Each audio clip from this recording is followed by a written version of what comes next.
Alléluia. Voilà. Bienvenue à chacun, chacune. Nous allons ce matin ouvrir la parole de Dieu, bien sûr, dans un texte qui va nous approcher d'une dimension assez particulière que doivent vivre les chrétiens, c'est celle du pardon sans condition. Le pardon sans condition. Tiens, je vois que les PowerPoints ce matin, ils partent un petit peu n'importe comment. Ils mettent des majuscules où il n'y en a pas besoin, ça c'est bizarre. Bon, le fond n'était pas comme ça, il y a quelque chose qui se passe, mais c'est pas grave. C'est de la même manière que le Seigneur travaille nos cœurs. Parfois, on s'attend à ce que le chemin soit bien droit, bien tracé, et tout d'un coup, on doit faire un petit changement de direction. La parole de Dieu nous révèle dans le chapitre 5 de Matthieu des vérités extrêmement importantes. Elles sont connues sous le nom des béatitudes. Et il y en a une qui a retenu mon attention. Elle nous dit « Heureux les miséricordieux, car ils obtiendront miséricorde ».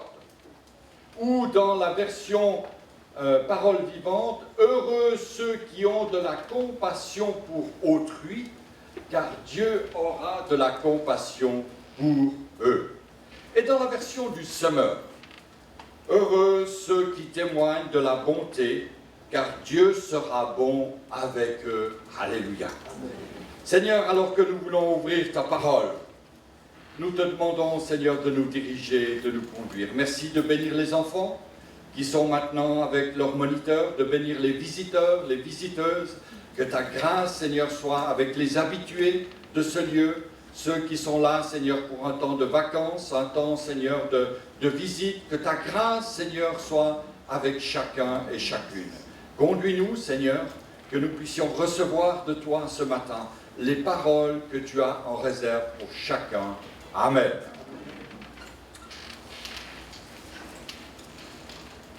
J'aimerais poser cette question donc ce matin. Si vous désirez être heureux, êtes-vous prêt à commencer par emprunter le chemin du pardon et de la miséricorde et de le suivre jusqu'au bout?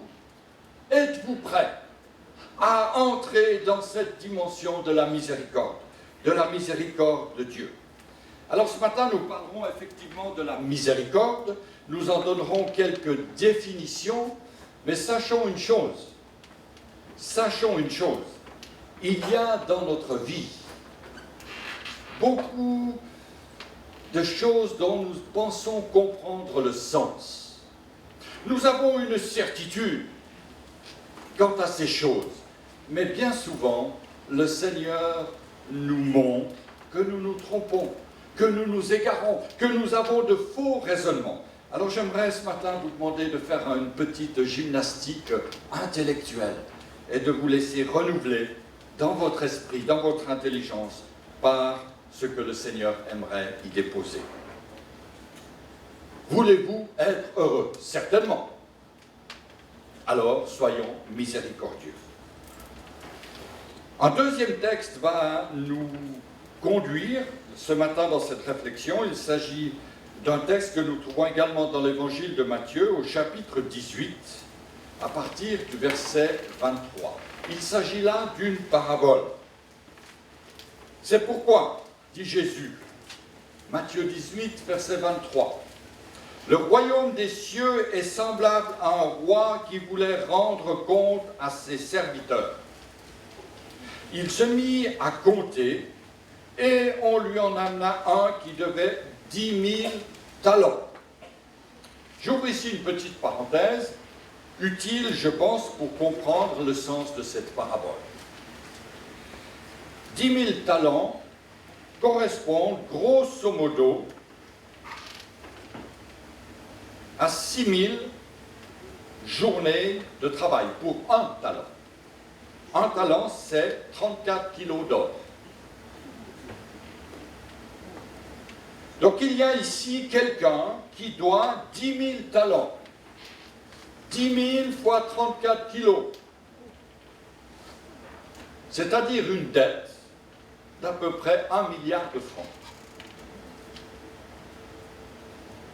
Il n'y a pas de nom pour considérer une telle dette. C'est impayable pour un homme seul, déjà pour un État.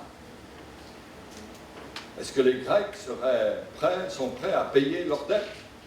Est-ce que la France est prête à payer ses dettes? Est-ce que ma commune est prête à payer 1 milliard de francs pour ses dettes? Je continue donc la lecture. Comme il n'avait pas de quoi payer, bien sûr, son maître ordonna qu'il fût vendu, lui, sa femme, ses enfants et tout ce qu'il avait, et que la dette fût acquittée. Le serviteur, se jetant à terre, se prosterna devant lui et dit « Seigneur, aie patience envers moi, et je te payerai tout. » Ému de compassion, le maître de ce serviteur le laissa aller et lui remit la dette. Après qu'il fut sorti, ce serviteur rencontra un de ses compagnons qui lui devait 100 deniers. Un denier, c'est la valeur d'une journée de travail. Je vous donne une idée. Il le saisit et l'étranglait en disant « Paye ce que tu me dois ». Son compagnon, se jetant à terre, le suppliait en disant « Aie patience envers moi, et je te payerai ». Mais l'autre ne voulut pas, et il alla le jeter en prison jusqu'à ce qu'il eût payé ce qu'il devait. Ses compagnons, ayant vu ce qui était arrivé, furent profondément attristés, et ils allèrent raconter à leur maître tout ce qui s'était passé. Alors le maître fit appeler ce serviteur, et lui dit « Méchant serviteur, je t'avais remis en entier ta dette, parce que tu m'en avais supplié. Ne devais-tu pas aussi avoir pitié de ton compagnon, comme j'ai eu pitié de toi ?» Et son maître, irrité, le livra au bourreau, jusqu'à ce qu'il eût payé tout ce qu'il devait. C'est ainsi que mon Père Céleste vous traitera, si chacun de vous ne pardonne pas à son frère, à son tour. Et de tout son cœur, est-il ajouté dans la parole. Pardonnez de tout son cœur. Une première question se pose donc à nous. Qu'est-ce que la miséricorde? Qu'est-ce que le pardon? La miséricorde, c'est une vertu, c'est un don qui nous pousse à pardonner là où nous aurions le droit de sévir, de punir et de ne pas pardonner. La miséricorde, c'est un mélange assez complexe, un mélange de pitié, un mélange d'amour, un mélange de grâce, un mélange de compassion, et finalement un mélange où il y a, somme toute, qu'une réaction possible, c'est celle du pardon. Un pardon sans condition, un pardon inconditionnel, d'où le titre de ce message. Mais commençons, si vous le voulez bien, par le commencement.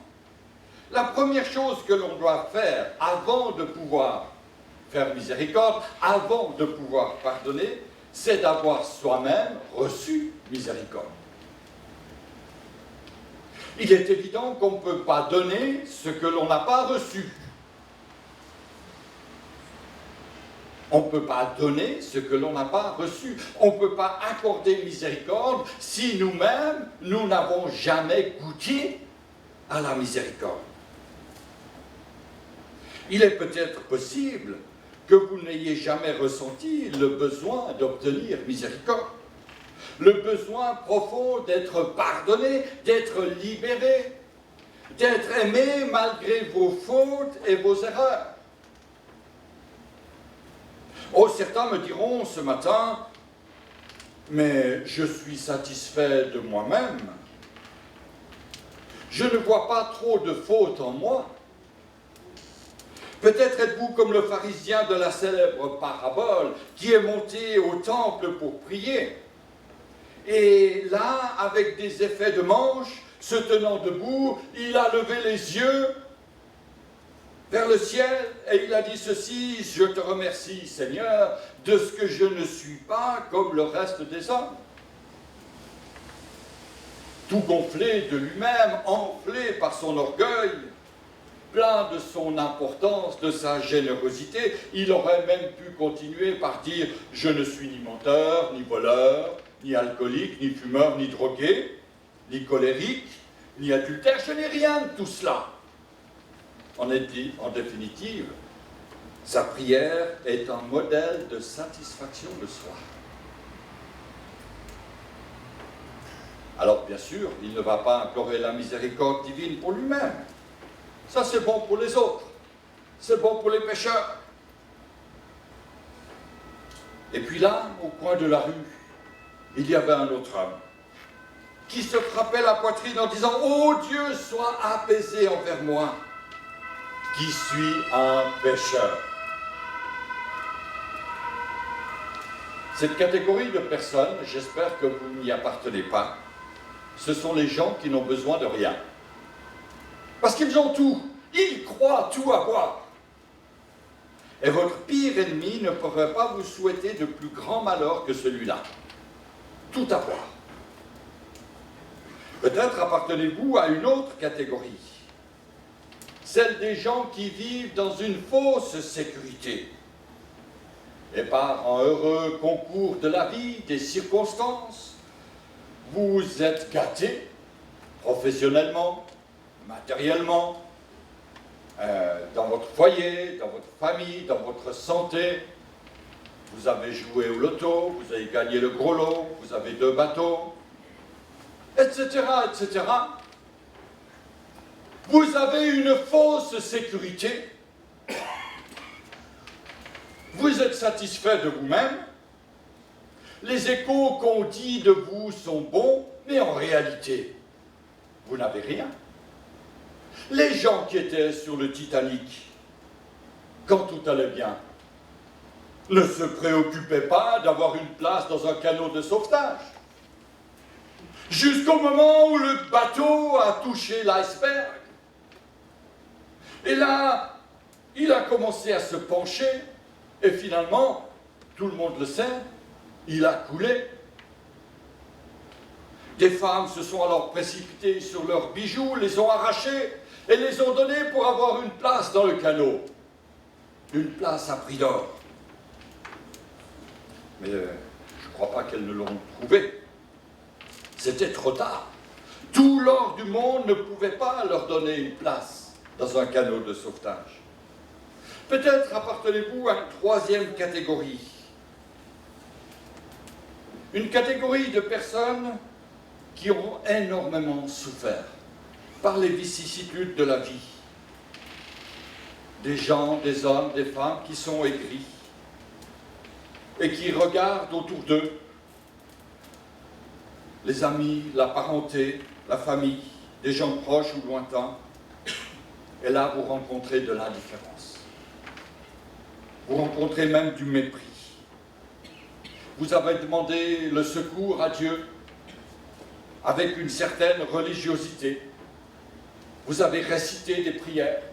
Peut-être même êtes-vous rentré dans une église pour allumer un cierge. Et rien ne s'est passé. Vous êtes déçu. Vous êtes déçu de vous-même. Vous êtes déçu de Dieu, dont on vous a tant parlé. Et vous lui tournez le dos. Je ne sais pas dans quelle catégorie vous êtes, mais une chose est certaine. Vous avez besoin d'expérimenter au plus profond de vous-même la miséricorde de Dieu. Alléluia. Bien sûr, il faut être chrétien pour comprendre ce qu'est la miséricorde. Et ma prière ce matin, c'est que nous puissions tous, les uns et les autres, réaliser combien Dieu nous a aimés et combien Dieu nous a pardonnés et combien Dieu nous pousse aujourd'hui à pardonner, à être miséricordieux, à être bon, à être plein d'amour, plein de grâce, plein de compassion. Nous avons besoin, comme les aveugles de Jéricho dont la Bible nous parle, de pouvoir crier à Jésus, « Fils de David, aie pitié de nous !» Car qui que nous soyons, frères et sœurs, mes amis, monsieur, madame, ce matin, Nous avons besoin d'être délivrés de notre orgueil, de nos positions, de nos sentiments, de notre amertume, de notre non-pardon. Jésus, fils de David, ont crié les aveugles, « Aie pitié de nous !» Et puis, plus loin, les lépreux ont rencontré le Seigneur. Et tous ensemble ont crié à leur tour, « Jésus, fils de David, aie pitié de nous !» Que nous soyons aveugles, que nous soyons lépreux, bien portants. Seigneur, aie pitié de nous. La Bible, parole inspirée de Dieu, nous révèle que si Dieu nous a fait miséricorde, nous a pardonné, nous devons à notre tour pardonner. Amen. Il y a bien des années, j'aimerais vous raconter cette petite histoire. C'était en Angleterre. Un vieillard qui, pendant toute sa vie, ne s'était jamais occupé des choses de Dieu, reçut un jour une Bible. Jusqu'à présent, il s'était moqué de Dieu, il s'était moqué des chrétiens. Et il reçoit cette Bible qu'il n'avait jamais lue auparavant. Et en une semaine, il s'est appliqué à lire chaque jour cette parole. Il a ouvert la Bible, il a parcouru les évangiles, il a lu, il s'est imprégné de ce texte.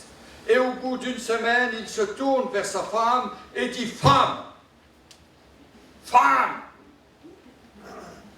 si ce livre est vrai, nous sommes dans l'erreur. » Et il a continué à lire.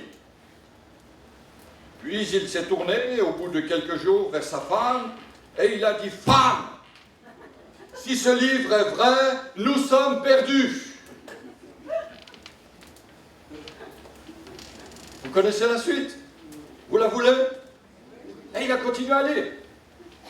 Et au bout de quelques jours, il a dit « Femme, si ce livre est vrai, nous pouvons être sauvés. » Alléluia!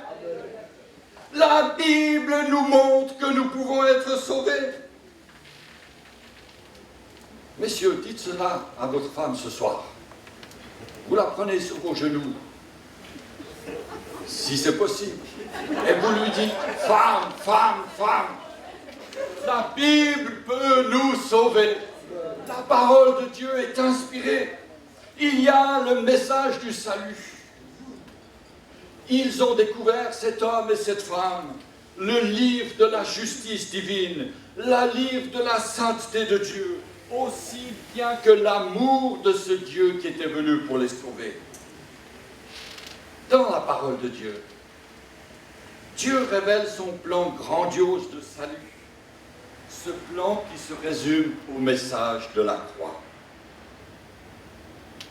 Dieu a rendu à celui qui a été cloué sur la croix ce magnifique témoignage. Celui-ci, dit Dieu, mon fils est mon fils bien-aimé, dans lequel j'ai trouvé tout mon plaisir. Et cependant, sur la croix, il le laisse clouer. Sur la croix, il le laisse crier. Sur la croix, il le laisse pleurer. Sur la croix, il le laisse percer. Sur la croix, il le laisse agoniser, il le laisse mourir, sans intervenir. Dieu n'a pas bougé le petit doigt, si vous me permettez cette expression. Mais pourquoi? Pourquoi? Je vais essayer de vous expliquer pourquoi. La justice des hommes crie, le salaire du crime, c'est la mort. Et la justice de Dieu ne dit pas autre chose. Elle le dit dans l'Épître aux Romains, le salaire du péché, c'est la mort. Le salaire du péché, c'est la mort. C'est clair. Or, vous et moi, surtout moi, nous avons péché. Et dans ce cas, il ne nous reste plus que le jugement. un jugement certain, une condamnation assurée. Nous sommes, je suis pécheur. C'est la perdition. À moins que quelque chose ne se passe. Et il s'est passé ceci. Écoutez bien. Dieu va quitter l'infini de sa gloire et va se limiter à la mesure d'un homme. Il va prendre nature humaine. Dieu est venu vivre sur cette planète en révolte contre lui. Il est venu nous visiter sous l'aspect du charpentier de Nazareth. Et quand il a terminé sa marche terrestre de 33 ans, il s'est passé un événement prophétique qui avait été annoncé 700 ans d'avance par Ésaïe. L'Éternel a mis sur lui les péchés de nous tous. Parole du prophète Ésaïe, 700 ans avant la crucifixion. L'Éternel a mis. Qui a mis? L'Éternel. Qui a mis quoi? Les péchés. L'Éternel a mis sur lui les péchés de nous tous. Il s'est en effet tellement chargé, notre Seigneur Jésus, de ses péchés, qu'en plein jour, de midi jusqu'à 3 heures, la lumière est partie, signe que Dieu était lui aussi parti. La Bible dit que Dieu ne peut pas voir le mal sans le punir. Et comme Jésus, par amour, s'était chargé de ce qui appelait la condamnation contre nous, eh bien, on peut dire qu'à la croix, notre péché a été exécuté et mis à mort dans la personne de Jésus. La sentence est passée, le jugement est tombé sur lui à cause de ce jugement qui s'est passé à la croix. Dieu peut maintenant nous faire une miséricorde. J'ai bien dit à cause de la croix. Il n'y a pas de miséricorde possible s'il n'y a pas la croix. Et par analogie, j'aimerais dire ceci. Un juge dans notre monde qui aurait devant lui un meurtrier ne peut pas le libérer sans l'avoir jugé, ne peut pas le gracier sans l'avoir jugé. Il serait un juge injuste. Il serait complice du crime de ce meurtrier. Donc, nous aussi, en tant que chrétiens, nous pouvons affirmer que le péché ne peut pas être pardonné avant qu'il soit jugé. C'est une réalité. Le péché ne peut être pardonné que s'il est d'abord jugé. Et si Dieu, lui, peut pardonner notre péché, et en même temps rester juste, c'est parce que justement, à la croix, il a lui-même payé le prix de nos péchés. Et c'est pourquoi, dans le psaume 103, il est dit ceci: « L'Éternel est miséricordieux, compatissant, lent à la colère, riche en bonté. Il ne conteste pas sans cesse, il ne garde pas sa colère à toujours. » Écoutez bien, il ne nous traite pas selon nos péchés, il ne nous punit pas selon nos iniquités. Et s'il ne le fait pas, c'est parce que notre Dieu, notre Créateur, notre Maître, regarde à la croix de Jésus, qui lui a tout payé. C'est ainsi qu'il peut nous pardonner. Alléluia. Alléluia. Gloire à Dieu. Et vous savez, quand Dieu pardonne, il ne pardonne pas comme les hommes. L'homme pardonne, ça lui arrive, mais il n'oublie pas. La femme aussi d'ailleurs, elle pardonne, mais elle n'oublie pas. Mais Dieu pardonne entièrement, totalement. La Bible dit: « Je ne me souviendrai plus jamais de leurs péchés et de leur iniquité. » Waouh! Quelle nouvelle! Il ne s'en souvient même plus. Il a formaté son disque dur. Il a changé tout. Il a effacé. à cause de ce qui s'est passé à la croix de Golgotha. Dieu nous voit désormais comme si nous n'avions jamais péché. Alléluia. Mais c'est glorieux. C'est glorieux. Puisque c'est le temps des vacances, je vais vous conduire dans une autre petite histoire. Au Mexique. Alors, ce n'est pas un climat favorable pour y faire des vacances parce que nous sommes en pleine guerre d'indépendance. Et là, il y a plusieurs forces qui s'affrontent. Des Espagnols, des Mexicains. Et puis parmi ces Espagnols, il y avait deux clans. Ceux qui voulaient le Mexique pour eux et ceux qui voulaient le Mexique pour le roi d'Espagne. C'était une guerre sans merci. Et un jour, 600 soldats espagnols ont été capturés. Et comme on ne faisait pas de prisonniers à cette époque-là, ils ont été conduits au lieu d'exécution. C'est alors qu'un général mexicain, retenez bien son nom, il s'appelait le général Bravo. Et vous verrez, on peut lui dire bravo. Hein. D'ailleurs, je ne sais pas si on n'a pas repris ce nom Bravo de l'exemple de ce général. Je ne sais pas. Je n'ai pas creusé. Ce général Bravo reçoit une lettre lui annonçant que les Espagnols avaient capturé son père et qu'ils l'avaient flagellé à mort parce qu'il refusait d'influencer son fils pour qu'il devienne prêtre à son idéal mexicain. Au moment où il a lu cette lettre, pensez, votre père vient d'être flagellé à mort par ceux qui sont dans votre main, 600 hommes. Et il va sortir de son bureau très pâle, il va s'adresser à ces 600 soldats espagnols assemblés qui n'avaient pas d'autre possibilité que d'entrevoir la mort. Et il leur dit, soldats du roi d'Espagne, voilà ce que les Espagnols savent faire. Ils ont flagellé mon père et il en est mort.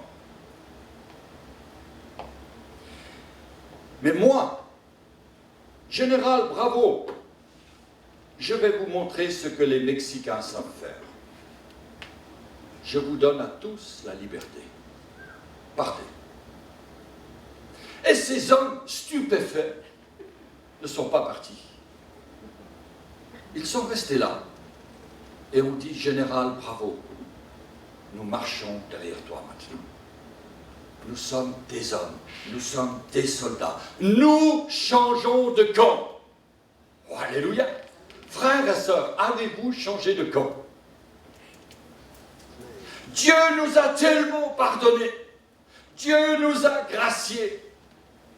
Nous sommes dans le camp de ceux et celles qui sont au bénéfice de la miséricorde divine, et nous sommes appelés, nous aussi, à faire miséricorde. Dans la parabole du serviteur impitoyable que nous avons lue tout à l'heure, en introduction, nous voyons que les autres serviteurs outrés ont rapporté au roi ce que ce serviteur avait fait. Et cette fois, le roi va se saisir de cet homme, de ce mauvais serviteur. Il va le livrer à la justice, il va être jeté en prison pour de bon, jusqu'à ce qu'il ait payé tout ce qu'il devait, c'est-à-dire impossible. L'épître de Jacques, au chapitre 2, verset 13, nous dit « Le jugement est sans miséricorde pour celui qui n'a pas fait miséricorde. » Waouh, c'est fort. Et si Dieu m'a tellement pardonné, comment à mon tour ne pardonnerais-je pas à celui qui me demande pardon? L'Épître aux Éphésiens dit « Pardonnez-vous réciproquement comme Dieu vous a pardonné en Christ. » Et comment Christ nous a-t-il pardonné? En mourant, en mourant, en mourant. Et c'est là aussi ce qui doit nous interpeller. Nous sommes appelés à mourir à nous-mêmes. Parce qu'il ne peut pas y avoir de pardon s'il n'y a pas eu de jugement. Et le jugement conduit à la mort. Et si nous voulons pardonner, nous sommes appelés à mourir à nous-mêmes, à l'exemple de Christ. C'est lui qui a payé le prix du pardon qu'il nous accorde. Et nous sommes invités à suivre ses traces. Parfois, bien sûr, nous sommes tentés de dire « Mais enfin, c'est trop fort quand même, c'est pas juste. Tout le monde se tourne contre moi. C'est pas juste ce qui m'arrive. C'est pas juste cette maladie. C'est pas juste cette situation de famille. C'est pas juste. » Mais le Seigneur pourrait nous dire « Mon enfant, on t'a fait de la peine. Tu es chagriné. On s'est assis sur ton petit orgueil. Et tu es tout chiffonné. Mais es-tu sûr que tu ne m'as pas aussi fait de la peine ?» pourrait nous dire le Seigneur. Et oui, quand je passe d'oublier d'être miséricordieux, Dieu me fait ressouvenir que j'ai reçu miséricorde. J'aimerais que nous regardions une petite vidéo. Elle dure 5 bonnes minutes. C'est un témoignage tout récent qui m'a profondément marqué quand je l'ai entendu. C'est une vidéo qui court depuis quelque temps sur les réseaux et j'aimerais vous inviter à la découvrir.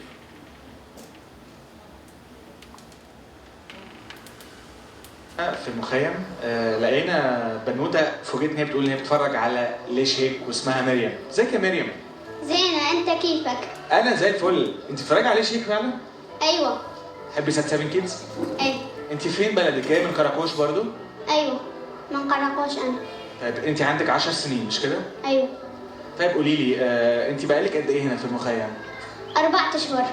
ايه اكتر حاجه انت حاسه ان هي كنت بتحبيها في كراكوش مش موجوده هنا دلوقتي في المخيم؟ كان عندنا بيت وكنا متونسين، بس يعني هنا ما متونسين، بس الحمد لله يعني الله سترنا. قصدك ايه؟ يعني ايه الله سترنا؟ يعني الله حبنا وما قبل يعني يقتلونا داعش. طيب انت حاسه قد ايه ربنا بيحبك صح؟ ايوه ربنا بيحبنا كلنا، مو بس انا، كل الناس يحبوهم الله. وانت شايفه ان ربنا كمان بيحب الناس اللي ممكن تبقى اذتك وزعلتك ولا لا؟ يحبهم بس ما يحب الشيطان. طب انت شايفه انت حاسه بايه ناحيه الناس اللي ممكن تبقى خرجتك من البيت وتعبتك؟ ما راح اسويهم ولا شيء، بس يعني اقول لله يسامحهم. وانت تقدري تسامحيهم كمان؟ ايوه. بس دي حاجه صعبه قوي ولا حاجه سهله ان انا اعرف اسامح الناس اللي تعبتني يا مريم؟ ما راح اقتلهم، يعني ليه اقتلهم؟ بس زعلانه ليه طلعونا من بيتنا. طيب انت كنت بتحبي المدرسه في كراكوش صح؟ ايوه، وكنت اولى دايما. كان عندك اصحاب كمان في المدرسه؟ ايوه. موجودين هنا معاكي ولا مفيش ولا حد فيهم هنا؟ اكو بس ما اعرف وينهم. طيب لو يمكن يكونوا هم دلوقتي بيتفرجوا على التلفزيون بيشوفوا سات 7 كيدز، تحبي تقولي لهم حاجه؟ كان عندي صديقه وإذا هوني كان عندي صديقه اسمها ساندرا، وكنا انا وهي كل اليوم مع بعضنا وكل المدرسه مع بعضنا، مع انه كنا بعيدين بيوتنا من بعض، بس كنا نحب بعضنا كثير. يعني إذا هي غلطت علي وأنا غلطت عليها نسامح بعضنا، ومرات كنا نلعب ونغلط على بعض بس نسامح بعضنا، وكنا نحب بعضنا. بس هسه أريد أشوفها شوف بس. انت مش عارفه هي فين خالص صح؟ لا ما أعرف وينها. طيب هي لو ساندرا بتتفرج علينا دلوقتي اكيد هي كمان بعتلك سلامات واكيد هي كمان بتحبك يا مريم. بيني كثير وأنا حتى أحبها ويا ريت أشوفها يوم. اكيد، ونفسي كمان احنا نبقى معاكي في اليوم ده. علوة. يعني ايه؟ يعني علوة نرجع على بيوتنا، هي ترجع على بيتها ونشوف بعضنا. وترجعوا كمان في بيت احلى من البيت الاولاني. كيف الله؟ ما كيفنا نحن، كيف الله هو اللي يعرف. طيب انت مش بيجيلك وقت كده تبقي زعلانه، بتحسي ان يسوع سابك مثلا؟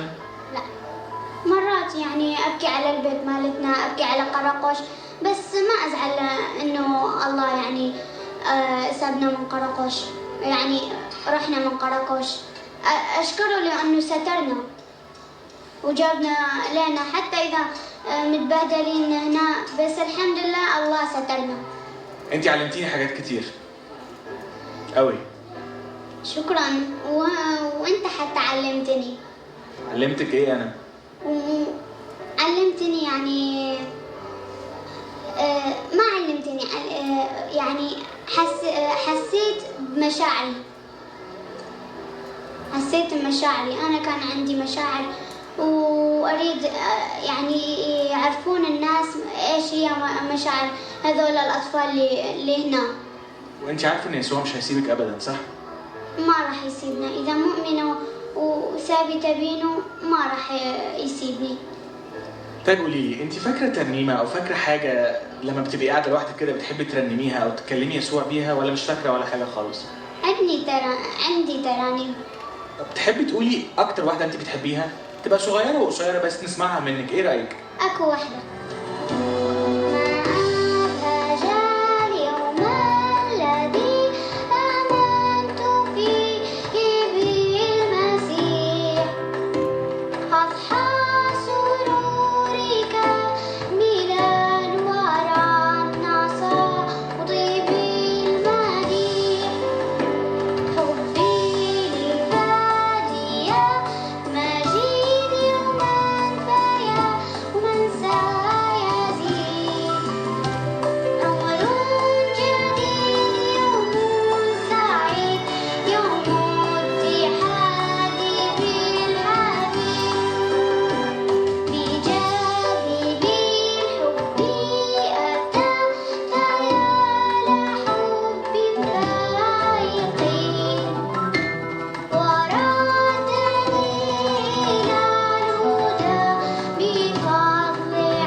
Alléluia, gloire à Dieu. Il y a des beaux messages encore aujourd'hui. Et nous bénissons le Seigneur de pouvoir recevoir ce message de miséricorde. Nos péchés, nos fautes, il les porte. Il est allé jusqu'à Golgotha. Et c'est là que nous trouvons à la croix notre pleine miséricorde, notre plein pardon, notre pleine assurance. Alléluia. Je termine ce message par une prière, celle que j'aimerais que nous puissions faire tous devant le Seigneur. Et j'aimerais vous inviter à incliner vos cœurs, puis nous prendrons un dernier chant. Seigneur Dieu de miséricorde, je me place devant toi, nous nous plaçons devant toi. Mon frère, ma sœur qui est ici se place devant toi. Nous avons besoin, Seigneur, de ton pardon, parce que nous sommes coupables, nous sommes fautifs. Seigneur, je suis peut-être celui qui est incapable de faire face à son passé. Je n'ose même pas y penser. Certaines situations, Seigneur, reviennent à ma mémoire et m'effraient. me hante. Seigneur, je suis peut-être aussi celui qui a peur, peur de l'avenir, parce que ma vie n'est pas en ordre devant toi. Et Seigneur, je te demande pardon ce matin, et je m'approche de toi avec la foi. Je veux croire, Seigneur, que tu es mort à la croix du calvaire pour mon péché. Je veux croire, Seigneur, que tu es ressuscité pour m'accorder le pardon de mes fautes. Seigneur, je viens à toi et je prends l'engagement de te suivre, Seigneur. De te suivre sur ce chemin, parfois difficile, il est vrai, du pardon et de la miséricorde. Mais je ne veux pas, Seigneur, me priver de cette grâce. Celle où, un jour, lorsque je serai devant toi, tu m'ouvriras la porte et tu me diras, fidèle et bon serviteur, fidèle et bonne servante, entre dans la joie de ton maître. Seigneur, merci parce que tu nous as tout pardonné et nous recevons maintenant ce plein pardon par la grâce de Dieu, le Père, Créateur. Amen, Amen et Amen. Alléluia. Gloire à Dieu.